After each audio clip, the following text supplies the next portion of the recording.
I have an addiction to playing Baldur's Gate 3. And seeing how everyone else reacted to it, I'm sure I'm not alone. But as someone who is also addicted to watching anime, I need someone that can bridge the gap of the two addictions and can give me my type 3 diabetes addiction overload that I'm craving for. So in this video, I have found 3 anime that can give me the same feeling as Baldur's Gate 3 the game.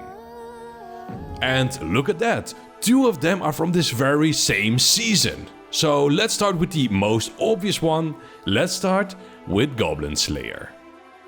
Goblin Slayer bursted onto the anime sphere as a graphic and sexual assault heavy anime that involved a guy slaying goblins. And while that description isn't inaccurate, I also feel that it grossly misrepresents what the rest of the anime is about, which basically is just a series of short story campaigns where the goal is to slay goblins. The anime, while not very impressive in the animation front, does have some very nice and unique visuals. And while the characters are very impersonal, with none of them having real names, it does feel like it's telling a very personal story involving the titular Goblin Slayer and his reasons of becoming this single-minded goblin slaying machine. The unique selling point of the anime is the power system. It is very much based on the older Dungeons & Dragons spell system, where some spells can only be used every encounter or even only once a day.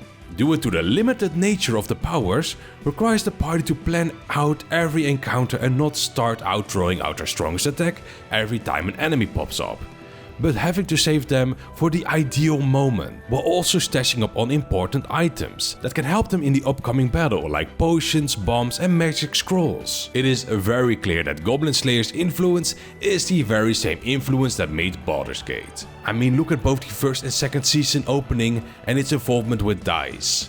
It is a tabletop RPG involving a nice varied party of nameless characters, all with their own class, abilities and weaknesses that the others have to help overcome. And now with season 2 airing right now, there's no better chance than dive into it right now. Next up, the other anime from this very season, Freerun Beyond Journey's End. Awkward title aside, Freerun is what you get when you finish the main campaign in your tabletop RPG and get to explore the actual world without any demon lords, undead uprisings or illicit invasions. Freerun Beyond Journey's End is about an elf who's basically outliving her party. An elf with a lifespan of over 1,000 years has to see people she has come to see as friends die around her in what to her only felt like a very short time. It is after the death of the hero Himmel that she finds that she didn't know anything about those people who she called friends. And so she journeys the lands in both search to fulfill her weird hobby of collecting strange and unique spells, but also trying to find answers regarding her late party members. But just because this journey of the main adventure is completed, doesn't mean there's no action in this series. Between all the nice and wholesome moments between our main characters, there's also some amazing action set pieces against mythical creatures like dragons and demon generals. So for those seeking some action, Freerun definitely got something for you. Although, as I mentioned before, this anime is more downtime than action, with some breathtaking animation, visuals and soundtrack to complement the amazing world that this anime is based on. And for some people, the downtime is what Baldur's Gate is most about. Not the impending end battle with the great tentacle-faced threat looming all over us, but the journey we are making, the land we are discovering, and the people we get to learn along the way. I mean, who wasn't interested in Shadowheart's backstory, or the eventual conclusion of Carla's storyline in Baldur's Gate? The last but not least is a bit of an older title and embodies one of the unique elements in the latest Baldur's Gate game: the illicit infection. See, in anime there are tons of series where the main character has a demon or some sort of monster inside of them. But I doubt anyone here would accept me putting Naruto, Black Clover, Fairy Tail or any other big shonen series and just call it a day. I do want to keep it within the true fantasy genre as well, so no isekais either. And that's where I remembered this little gem. Claymore. Yeah, it's less of a cult classic and more of a classic. But I still think a lot of people are sleeping on older anime, seeing as the amount of anime that comes out every season is just mind-numbing. So I think that sometimes just sitting down and enjoying some true classics might be worth your time. What makes Claymore a good fit, after enjoying Baldur's Gate, is the way that Claymores get their power. They were human once, but are now also part Yoma, a type of shape-shifting monster that the Claymores are fighting.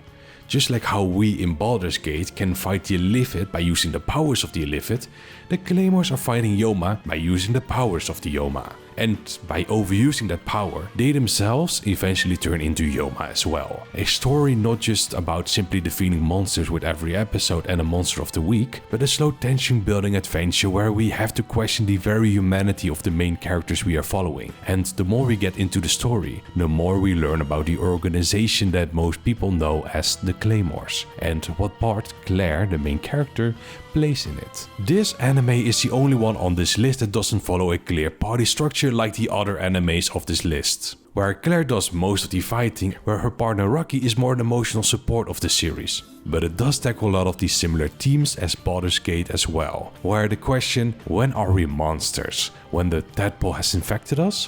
When the veins start popping out from our skull? Or when the tentacles are grown from our face? Or is there more to life than the outward appearance?